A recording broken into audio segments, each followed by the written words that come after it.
에서 계속해서 말씀하고 있는 것은 이제 우리가 믿음으로 의롭다함을 받은 것이고, 그것은 유대인이나 이방인이나 똑같이 동등하게 믿음으로 의롭다함을 받는다고 하는 것을 계속해서 말씀을 하고 있습니다.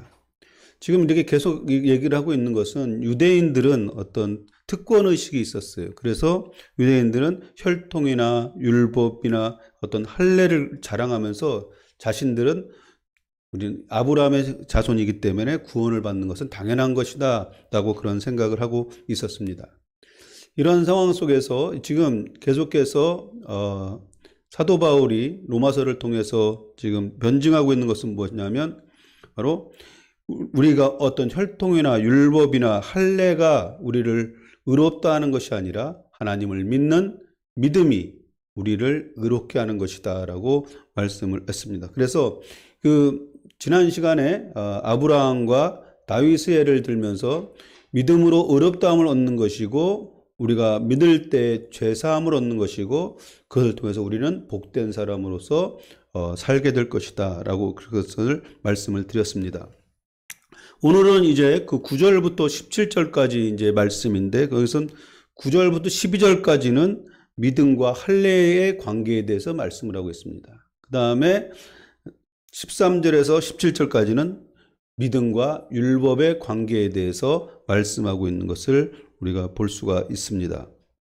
이 9절과 10절 사이에 보면 이제 다시 복에 대해서 얘기를 하고 있는데 복은 어떤 복이냐면 이제 앞에서 1절과 8절에서 말씀했던 그 복입니다. 복은 뭐냐면 믿음으로 의롭게 여김을 받았다는 복입니다.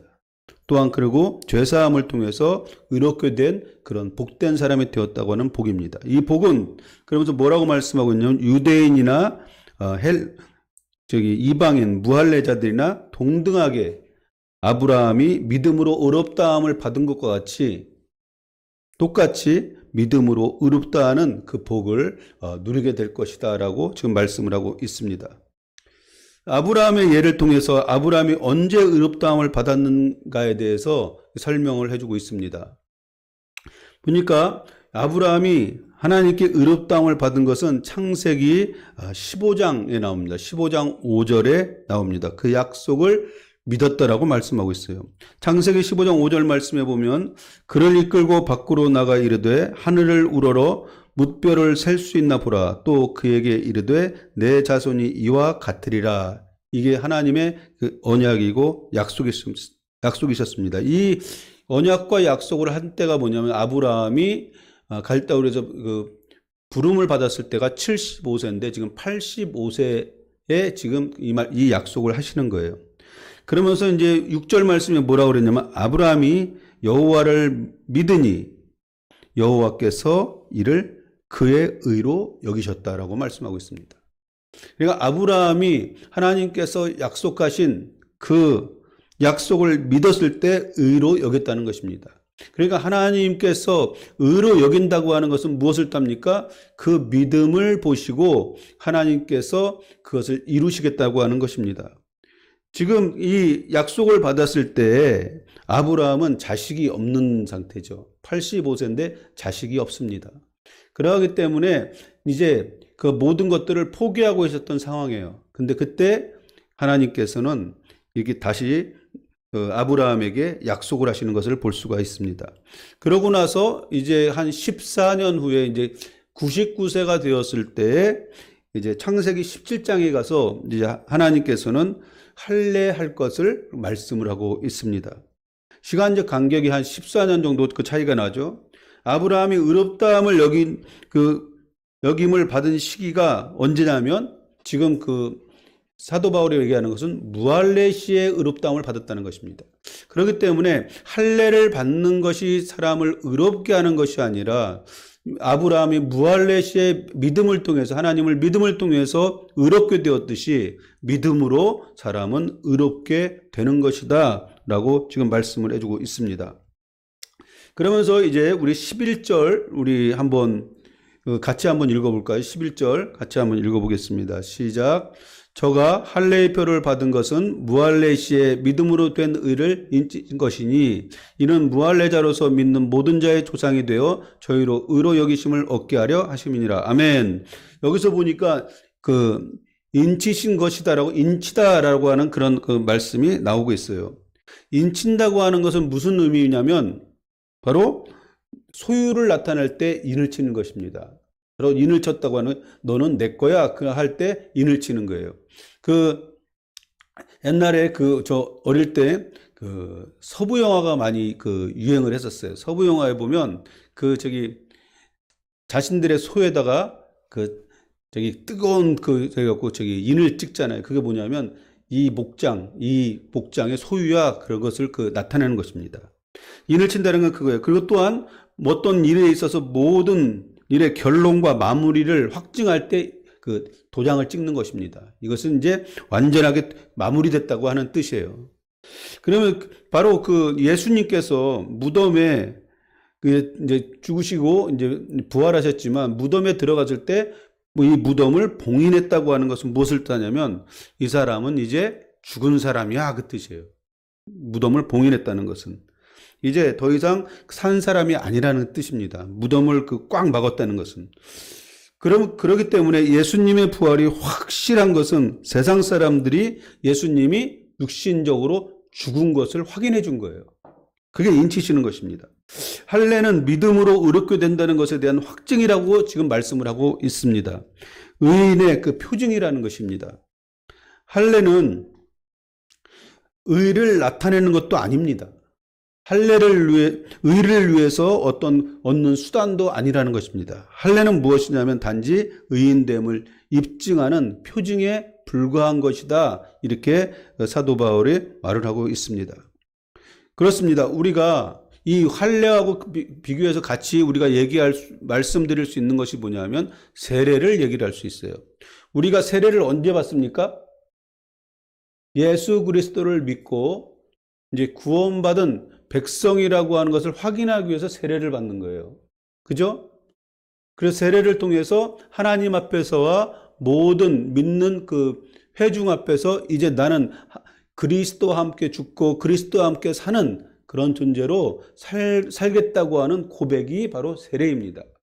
근데 많은 사람들이 여러분 과연 그 세례를 지금 여기 앉아 계시는 분 다 받았을 거예요. 세례 받았을 때 여러분 어땠나요? 정말 그 세례에 대한 그 감동 그런 것이 있었나요? 저도 그 사실 그 없었던 것 같아요.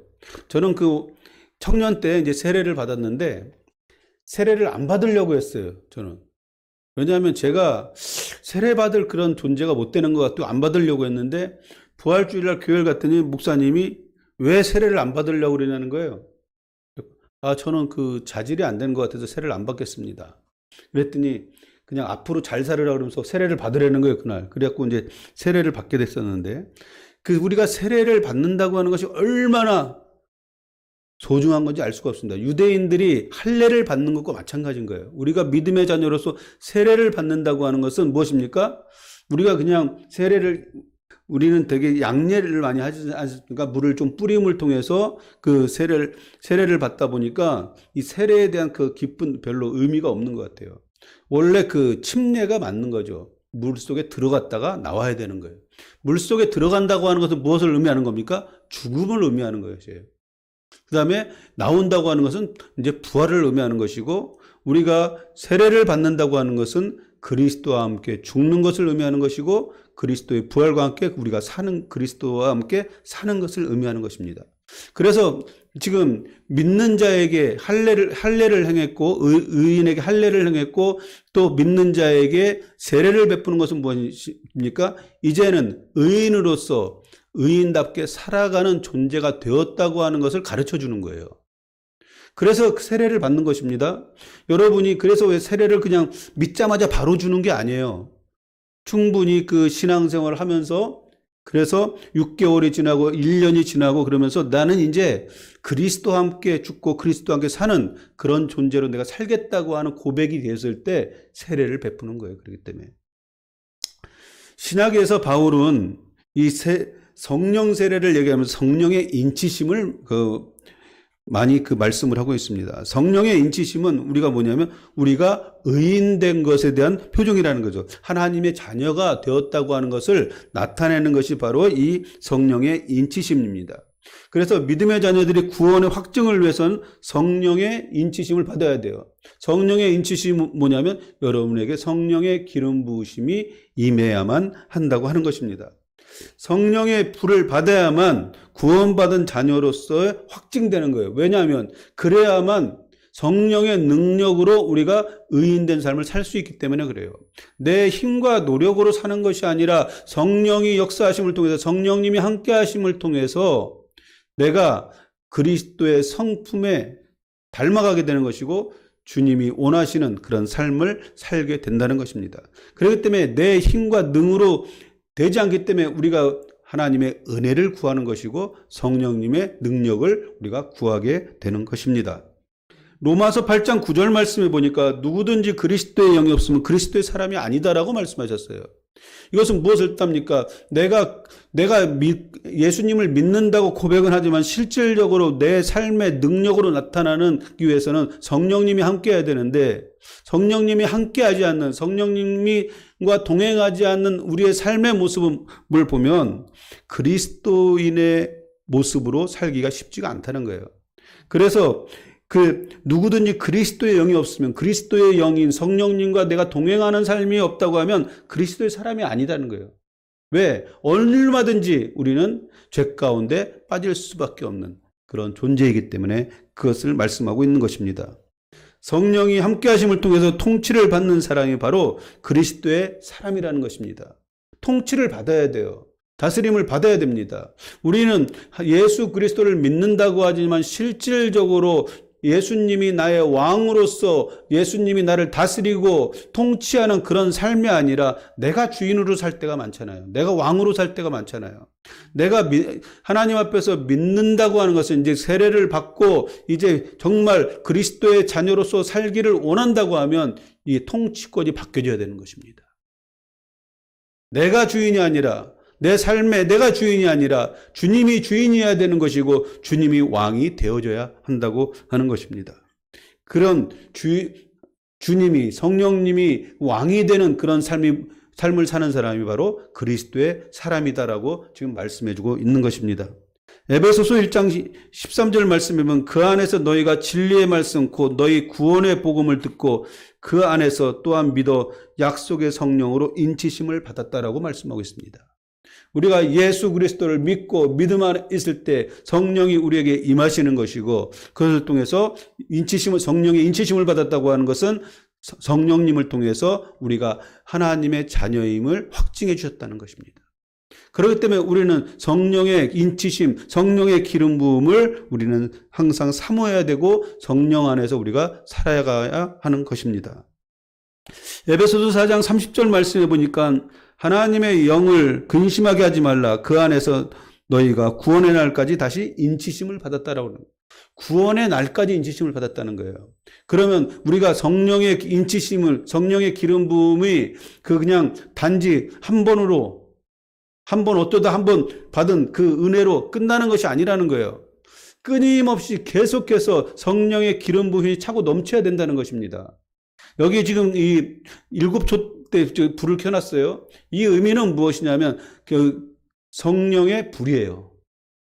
근데 그 당시에 그 제사장들의 그 일 중에서 굉장히 중요한 일이 하나 있었는데 뭐냐면 그 성막 안에 있는 성전의 불을 꺼트리지 않는 거예요.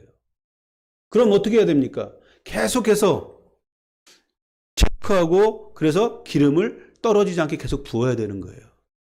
그래서 우리가 성령으로 충만하다고 하는 것은 그냥 계속해서 한 번으로 충만해지는 것이 아니라 계속해서 성령의 기름 부음이 임해 있어야 하는 것입니다.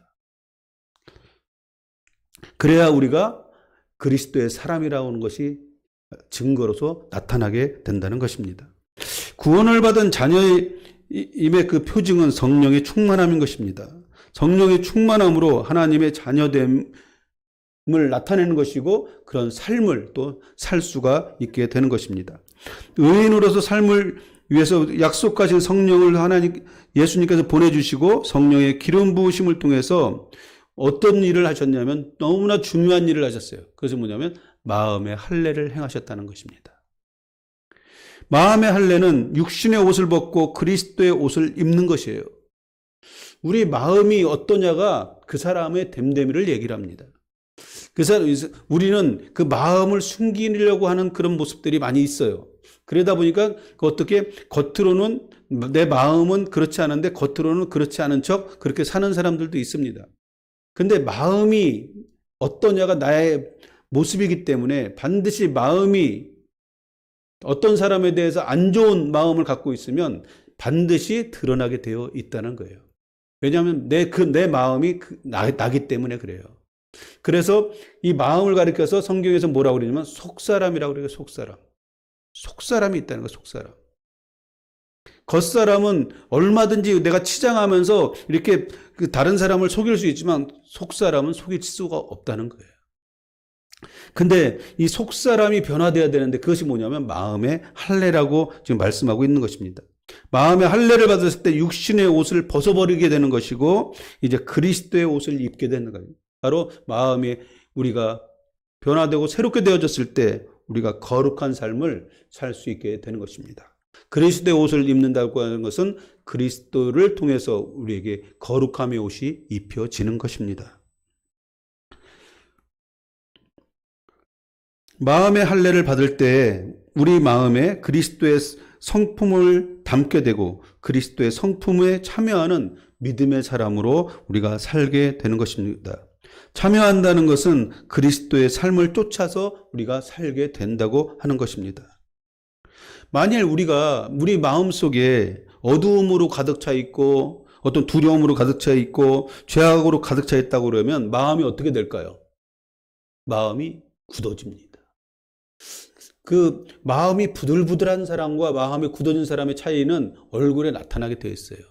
마음이 굳어지면 그만큼 그 사람의 삶이나 어떤 삶의 태도가 굳어질 수밖에 없다는 거예요.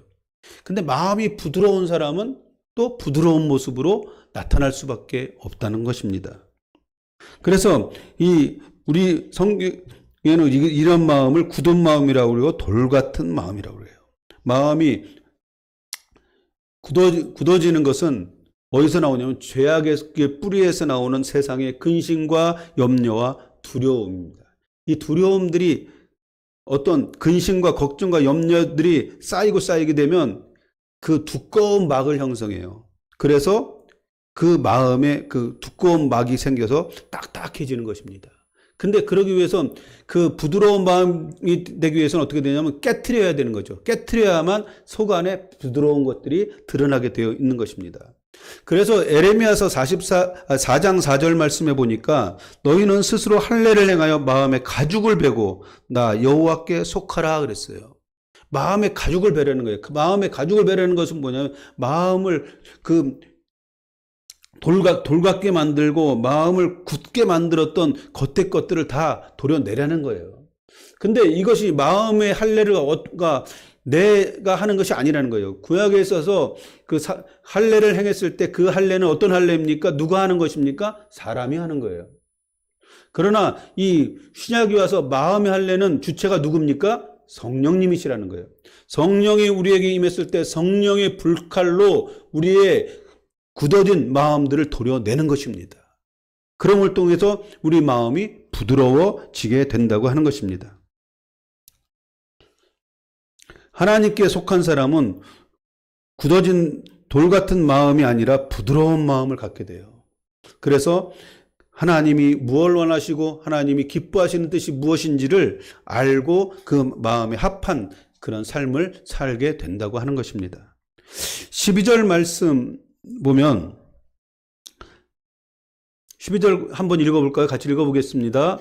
또한 할례자의 조상이 되었나니 곧 할례 받은 자에게 뿐만 아니라 우리 조상 아브라함의 무할례시가 했던 믿음의 자취를 쫓는 자들에게뿐이라 그랬습니다. 여기 12절 말씀에 보면 아브라함이 믿음으로 의롭게 된 후에 할례를 받은 것은 하나님의 언약을 이루려 함이라고 하는 것입니다. 창세기 12장 3절 말씀에 보면 땅의 모든 족속이 너로 말미암아 복을 얻을 것이다라고 약속하셨습니다. 할례로 의롭다함을 받은 것이 아니라 믿음으로 의롭다함을 받은 것은 할례자이든 무할례자이든 동일하게 믿음으로 의롭다함을 얻게 하려는 하나님의 뜻을 이루는 것입니다.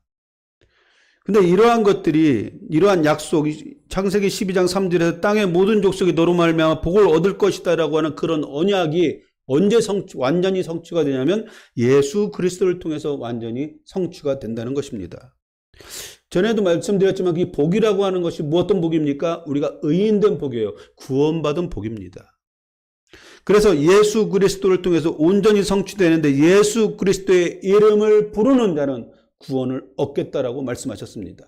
그것은 유대인으로서 율법을 갖고 할례를 받은 그 사람뿐만 아니라 누구든지 할례를 받지 않고 또 율법이 없다 할지라도 예수 그리스도를 믿는 믿음 안에서 구원받은 자로서 살게 된다고 말씀하고 있는 것입니다.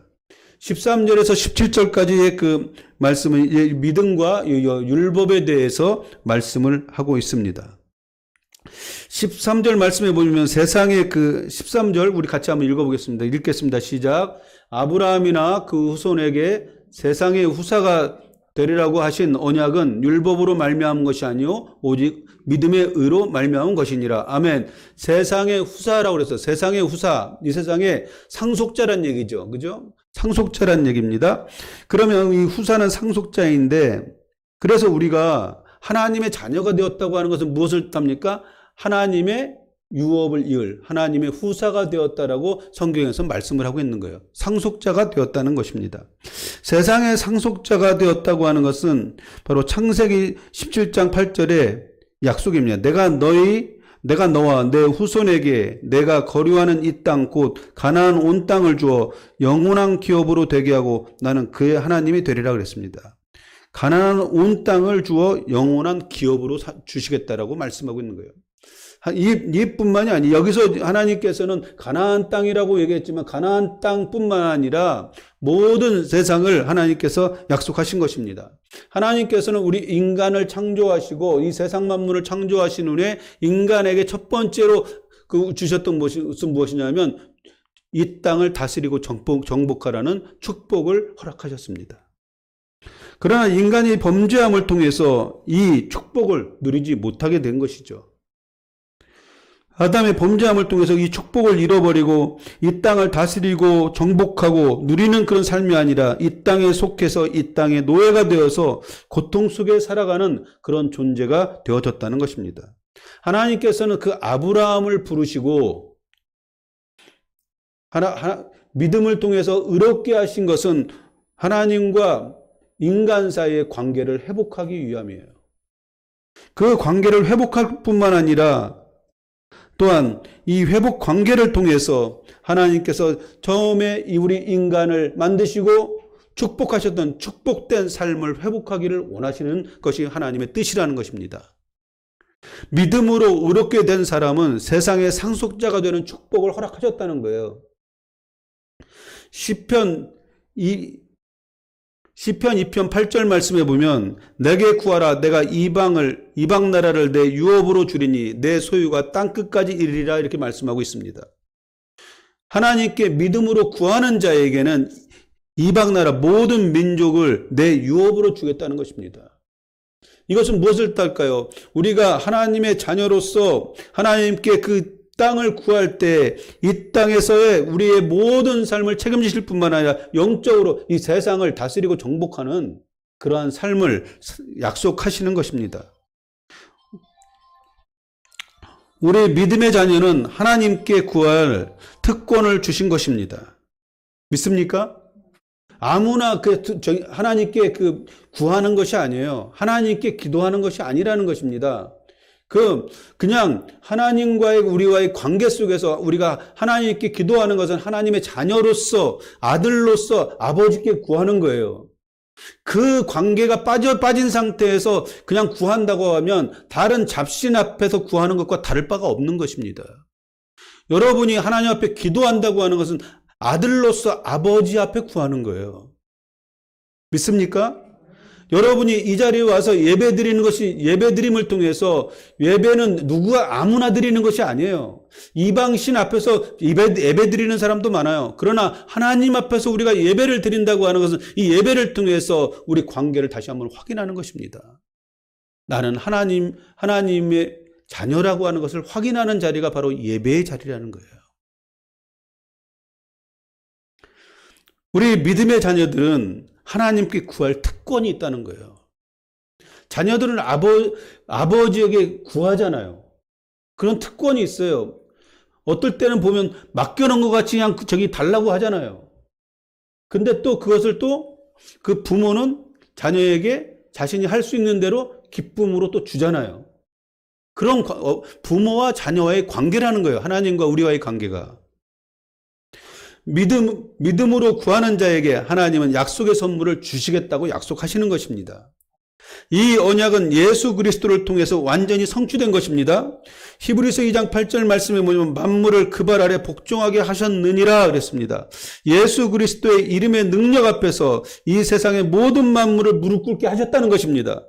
그렇기 때문에 우리가 예수 그리스도를 믿는 우리는 예수 그리스도의 이름의 능력에 힘입어서 이 세상을 우리가 다스리고 정복할 수 있는, 취할 수 있는 그 은혜를 우리에게 허락하셨다는 것입니다. 예수님을 믿고 구원받은 자녀들은 주님이 소유한 권세를 사용해서 이 땅을 유업으로 얻게 된다고 지금 말씀하고 있는 것입니다. 바로 믿음의 자녀들이 갖고 있는 권세입니다. 요한복음 1장 12절 말씀에 보면 영접하는 자 곧 그 이름을 믿는 자에게는 하나님의 자녀가 되는 권세를 주셨다라고 말씀하고 있습니다. 하나님의 자녀는 어떤 존재입니까? 하나님이 갖고 있는 권세를 사용할 수 있는 능력이 있다는 것입니다. 이제 영국에 가서 처음에 가서 놀랬던 게 뭐냐면 영국 경찰들 제복이 참 예뻐요. 특히 여경들을 딱 보면서 여기는 여경을 뽑을 때 미모를 보고 뽑나? 그럴 정도로 되게 제복도 예쁘고, 예뻐요. 근데 가냘픈 것 같은데 그렇지 않아요. 우리나라 경찰들은 여자 경찰들이 있을 필요가 있냐? 그 정도로 연약한데, 거기는 굉장히 사람들을 제압하는 거 보면 굉장히 잘합니다. 근데 가냘퍼 보이는데, 이제 교통경찰이 있는데, 차가 지나가요. 차가 교통법규를 위반을 했어요. 근데 어떤 차냐면 25톤이나 되는 엄청난 트럭이 지나가는 거예요. 근데 그 가냘퍼 보이는 여자가 딱 손을 들어 세워요. 그럼 씁니까? 안 씁니까? 쓰죠. 왜 씁니까? 그냥 보면 그 25톤 트럭이면 얼마나 커요. 근데 지나가는데 서요. 왜 쓰냐면 그 여자 경찰은 가냘퍼 보이지만 나라에서 부여한 권세가 있어요. 그런 것입니다. 우리가 이 세상을 다스리고 정복한다고 하는 것은 우리에게 하나님께서 허락하신 권세가 있다는 거예요. 믿음의 자녀로서 권세가 있다는 것입니다. 그래서 여러분이 믿음으로 선포하고 나아갈 때, 믿음 안에서 예수 그리스도의 뜻 안에서 믿음을 선포하고 나갈 때 우리가 이 세상을 다스리고 정복할 수 있다는 것입니다. 믿으시기 바랍니다. 마태복음 5장 5절 말씀에 보면 온유한 자는 복이 있나니 그들이 땅을 기업으로 받을 것이다 그랬어요. 온유한 자는 어떤 사람입니까? 하나님의 성품을 닮은 사람이에요. 그죠? 그리스도의 성품을 닮은 사람입니다. 그럼 진정 하나님께서 인정하시는 믿음의 사람이에요. 그런 사람은 땅을 기업으로 받을 것이다. 하나님께서 이 땅에서 주시고자 하시는 그런 유업을 누릴 수 있는 자격이 그런 사람이다라고 말씀을 하고 있는 것입니다. 믿음으로 사는 사람은 이 땅에서뿐만 아니라 오는 세상 하나님의 나라에서 유업을 얻을 자인 것입니다. 고린도전서 3장 21절 말씀에 보면 그런즉 누구든지 사람을 자랑하지 말라 만물이 다 너희 것이니라 그랬어요. 여기서 사람을 자랑하지 말라 그게 무엇일까? 사람들이 이 땅에서 누리는 것은 그냥 얼마 안 된다는 거예요. 우리가 이 세상에서 조금 얻은 것 갖고 자랑할 필요가 없다는 거예요. 왜 그렇습니까? 하나님께서 만물이 다 너희 것이라고 말씀하셨는데요. 하나님의 뜻 안에 하나님이 창조하신 모든 창조물들이 우리가 유업으로 받을 것이다라는 거예요. 그러니까 우리가 이 땅에서 살면서 어떤 조금 얻은 것, 자기가 조금 부자가 됐고, 저희가 조금 어떤 권세를 얻었고, 제가 조금 어떤 학력이 있고, 자랑할 것이 없다는 거예요. 모든 것들이 다 나의 것인데, 그리스도 안에서. 세상에서 누리는 모든 것들 자랑할 것이 없다는 것입니다. 이미 하나님을 믿는 자에게 이 땅을 유업으로 주셨다고 하는 것입니다. 14절 말씀에 그래서 뭐라고 그랬냐면 만일 율법에 속한 자들이 후사이면 상속자이면 믿음은 헛것이 되고 약속은 폐하여졌느니라 그랬어요. 만약에 그 율법에 속한 자들, 바로 유대인들이 자신들이 율법이 있기 때문에 이 땅을 다 다스리고 정복할 수 있는 후사가 됐다면 믿음도 헛것이 되는 것이고 하나님께서 약속한 것도 헛것이 된다라고 지금 말씀하고 있는 것입니다. 오직 그것은 믿음으로 가능한 것이다 라고 계속해서 말씀하고 있는 것입니다. 15절 말씀에 보면 15절 우리 같이 한번 읽어보겠습니다. 시작. 율법은 진노를 이루게 하나니 율법이 없는 곳에는 범함도 없느니라. 이게 무슨 말일까? 율법은 진노를 이루게 하나니 율법이 없는 곳에는 범함도 없느니라. 우리가 지금 이 세대를 바라보면 너무나 범죄자들이 많잖아요. 그렇죠? 근데 범죄자를 없게 할 수 있는 방법이 뭐가 있을까요? 예수 그리스도를 많이 전해서 다 그들을 예수님 믿게 하고 딱 한 가지밖에 없어요. 법을 없애버리면 돼요. 법을 없애면 어떻게 돼요? 범법자가 없어. 왜냐하면 그 사람의 행동에 대해서 범법인지 아닌지를 규정지을 법이 없어. 그럼 범법자가 없겠죠. 그거 없는 거예요. 지금 그 얘기를 하고 있는 거예요.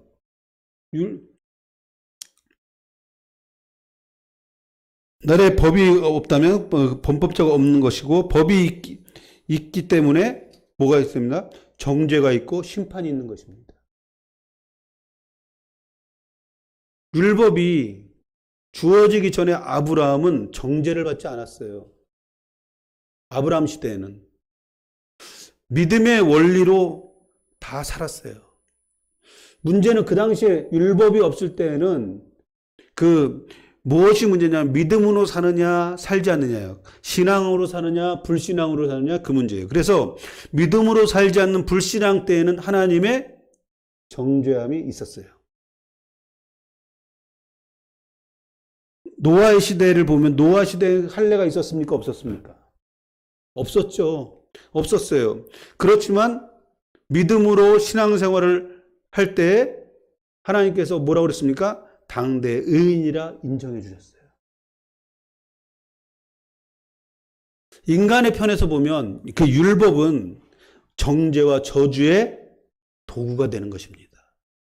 그게 없다고 하면 내가 어떤 행동을 해도 죄악이 없어요. 그죠? 왜냐하면 그 사람을 정죄할 수 있는 기준이 없기 때문에 그래요. 그래서 고린도후서 3장 9절 말씀에 보니까 모세의 신분을 얘기하는 모세의 신분이 뭐냐면 정죄의 직분이다라고 말씀하셨어요. 직분이. 율법은 우리를 정죄하고 심판한다는 것입니다. 우리를 구원할 수 있는 능력이 전혀 없어요. 율법은 단지 죄를 깨닫게 할 뿐이라고 말씀하고 있는 것입니다. 그래서 갈라디아서 3장 13절 말씀해 보니까 뭐라고 말씀하고 있냐면 그리스도께서 우리를 위하여 저주를 받은 바 되사 율법의 저주에서 우리를 속량하셨으니 기록된 바 나무에 달린 자마다 저주 아래에 있는 자라 하였음이라 그랬습니다. 우리가 율법의 저주를 감당해야 함에도 불구하고 예수 그리스도께서 십자가를 지심으로 우리의 저주를 감당하셨다는 것입니다.